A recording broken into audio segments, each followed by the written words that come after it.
Helo bawb! Mae Dotty eisiau fi ddarllen stori. Beth am glywed stori Santes Dwynwen gyda ni? Roedd Dwynwen yn byw amser maith yn ôl.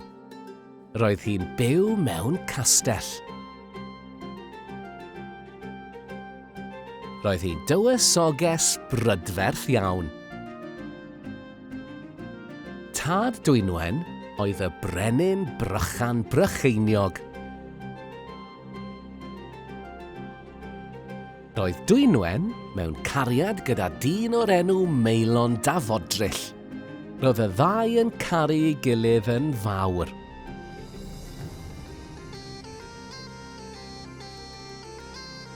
Ond roedd tad Dwynwen wedi trefnu iddi briodi tywysog arall. Dywedodd ei thad bod rhaid iddi briodi'r tywysog. Criodd Dwynwen drwy'r nos. Roedd hi eisiau priodi Meilon. Rhedodd i ffwrdd o'r castell at Meilon. Roedd Meilon yn flin pan glywodd y newyddion. Nid oedd eisiau gweld Dwynwen byth eto. Roedd Dwynwen yn drist iawn.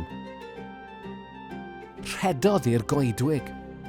Ar ôl crio a chrio, eisteddodd Dwynwen o dan goeden a syrthiodd i gysgu.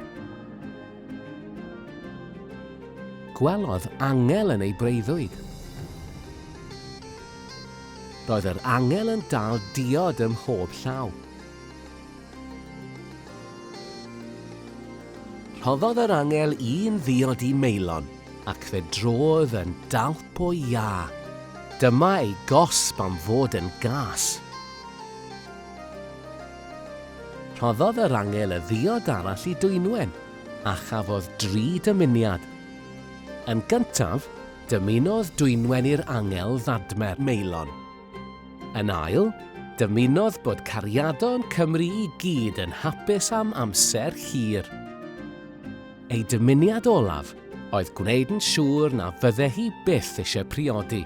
Doedd hi ddim eisiau teimlo mor drist eto.